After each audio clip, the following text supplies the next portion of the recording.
Hi students, hello. कैसे हैं आप सब लोग? सबको मेरा नमस्कार। और आज का जो हमारा टॉपिक है, आज का हमारा टॉपिक है मैप्स एंड ग्लोब्स। आज हम डिस्कस करेंगे आप लोगों से, जो आज हम डिस्कस करने जा रहे हैं जिस टॉपिक पर, उस टॉपिक का नाम है मैप्स एंड ग्लोब्स। आज हम लोग पर्टिकुलर मैप्स एंड ग्लोब्स के बारे में डिस्कस करेंगे। तो चलिए स्टार्ट करते हैं, बहुत ज़्यादा टाइम वेस्ट नहीं करते हैं। ये आपके सामने ये दिखाई दे रहा है, आप सब लोग देख रहे हैं ना, ये क्या है? आप सबको पता है कि जो हमारी अर्थ है, हमारी अर्थ बिल्कुल इसके जैसे है।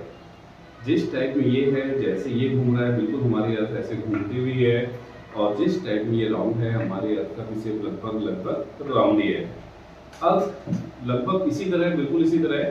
कहा जाता है जो रियल में अर्थ है वो नॉर्थ पोल, जो ये नॉर्थ पोल हो गया, और वो ज़्यादा ये साउथ पोल। नॉर्थ पोल और साउथ पोल में अर्थ थोड़ा सा फ्लैट टाइप में है, हल्का। बाकी लगभग लगभग अर्थ का शेप ऐसे ही है। तो ये हमारे अर्थ को पूरी तरह से रिप्रेजेंट करता है। ये हमारी अर्थ को पूरी तरह से क्या कर रहा है? रिप्रेजेंट कर रहा है।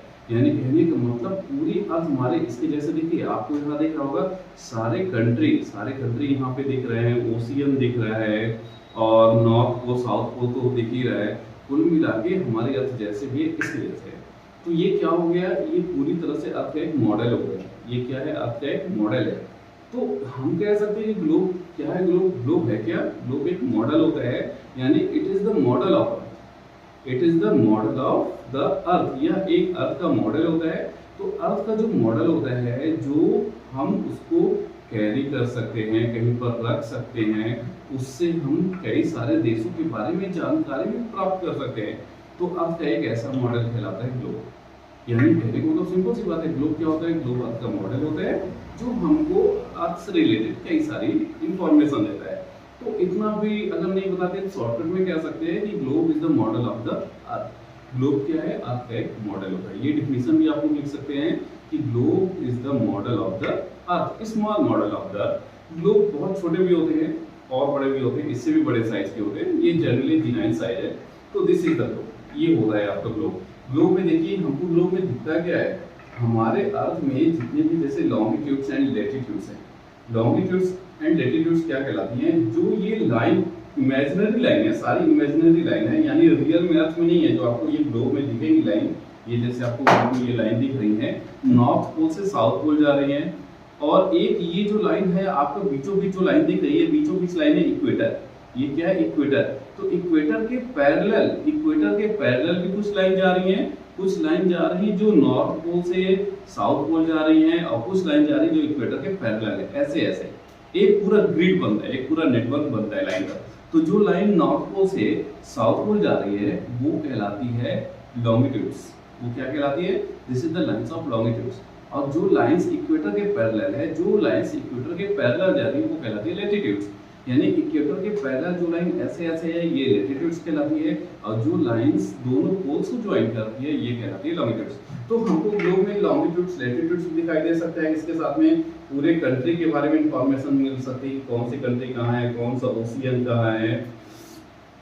जैसे आपको दिख ही रहा है, यहाँ पे क्या है? इंडिया। ये देखिए इंडिया है, इंडिया आपको दिख रहा है, ये इंडिया हो गया। इंडिया के ऊपर आपको दिख रहा है ये बड़ा सा चाइना हो गया। फिर इसके ऊपर आप देख रहे हैं कि यहाँ पे रसिया है, कजाकिस्तान है। अगर आपको देखना है जहाँ पे वर्तमान में जो एक युद्ध चल रहा है, रसिया यूक्रेन में, ये देखिए ये यूक्रेन है, यहाँ पे यूक्रेन दिखाई दे रहा है। तो हमको ग्लोब से भी बहुत सारी इंफॉर्मेशन मिल सकती है। तो ये हो गया आपका ग्लोब। अब बात करते हैं अपन मैप के बारे में। मैप क्या होता है? तो चलिए मैप के बारे में जानकारी। सपोज करिए कि मैंने आपको कह दिया कि आप अपने घर का ही मैप बनाओ। तो आप अपने घर का मैप बनाओ। आपका घर ऊपर से, अगर कोई किसी को आपका घर अगर ऊपर से दिख रहा है, या कोई ऊपर से देखना चाहता है, तो वो कैसे दिखेगा? तो आपने अपने घर की ड्राइंग कैसे की? सपोज दैट मैं सपोज कर रहा हूँ कि आपने एक ड्राइंग बना ली अपने घर की।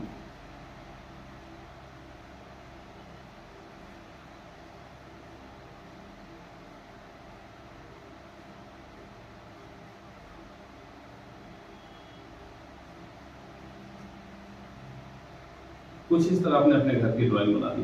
ये आपको आपके स्क्रीन पर, आपको अपनी स्क्रीन पर ड्राइंग दिख रही है, तो आप जरा स्क्रीन पर देखिए कि कुछ आपने इस तरह आप अपने घर की ड्राइंग बना दी है। तो जो ड्राइंग आपने बनाई है तो ध्यान रखिएगा उस ड्राइंग में जो लेंथ और ब्रीथ होता है उसको आपने एक स्केल से रिप्रेजेंट कर दिया है। स्केल से मतलब 2 centimetre that is 2 metre, 2 centimetre मतलब 2 मीटर। तो अगर हम कोई मैप बना रहे हैं, कोई ड्राइंग बना रहे हैं किसी प्लेस का, किसी बिल्डिंग का, किसी एरिया का, तो वहाँ पे हमको स्केल लेना बहुत जरूरी होता है, क्योंकि अगर हम स्केल नहीं लेंगे तो हमको एक्चुअल रेशियो पता नहीं चलेगा कि लेंथ का रेशियो या ब्रेथ का रेशियो या किस रेशियो में वो बना है, कितना बड़ा है कितना छोटा है। इसके लिए स्केल की बहुत जरूरत होती है। तो जब हम स्केल्स के साथ किसी भी प्लेस की, किसी भी एरिया की ड्राइंग करते हैं, एक प्लेन कागज में फ्लैट में ड्राइंग करते हैं, वो मैप कहलाता है। यानी मैप में आपको बेनिफिट ये हो सकता है कि मैप एक छोटे से एरिया का भी हो सकता है, एक घर का, एक कॉलोनी का हो सकता है, एक डिस्ट्रिक्ट का भी हो सकता है, एक गांव का भी हो सकता है, एक बड़े शहर का भी हो सकता है, पूरी स्टेट का हो सकता है, पूरे देश का हो सकता है, पूरे वर्ल्ड का भी हो सकता है। ये जैसे ये पूरा वर्ल्ड है ना, ये तो ग्लोब है, इसका मैप भी मिलता है, इसका मैप भी हो सकता है। यानी कहने का मतलब मैप में सबसे अच्छी बात तो ये होती है कि मैप छोटा या बड़ा किसी भी एरिया का हो सकता है। तो map is the drawing of any area, map is the drawing of any area या any part of the world with scale. इस स्केल के साथ अगर हम किसी पर्टिकुलर एरिया या वर्ल्ड के किसी भी एरिया की अगर ड्राइंग करते हैं कि यानी ऊपर से देखने पर वो कैसा रिप्रेजेंट होगा, कैसा दिखेगा, ये जो ड्राइंग स्केल के साथ की जाती है तो ये मैप कहलाता है। तो शॉर्टकट में अगर बोला जाए तो शॉर्टकट में कह सकते हैं कि map is the drawing of any particular area या any part of the area, यानी any part of the world, किसी भी वर्ल्ड के किसी पार्ट की ड्राइंग विद स्केल। स्केल के साथ जो ड्राइंग फ्लैट सरफेस में की जाती है वो मैप कहलाता है। और मैप में सबसे अच्छी बात तो ये होती है कि मैप को हम इजीली कहीं भी ले जा सकते हैं, मैप को इजीली कहीं ले जा सकते हैं। मैप कैरी टू इजी, यानी कहीं ले जाने में इजी होता है, it can be handle easily, आसानी से इसको रखा जा सकता है। और दूसरी बात, जब हम अगर कहीं की जर्नी करते हैं या किसी प्लेस के बारे में इंफॉर्मेशन अगर हमको चाहिए तो मैप उसके लिए बेहतर होता है, क्योंकि मैप तो छोटे से छोटे प्लेस का भी मैप मिल सकता है, उसको बनाया जा सकता है।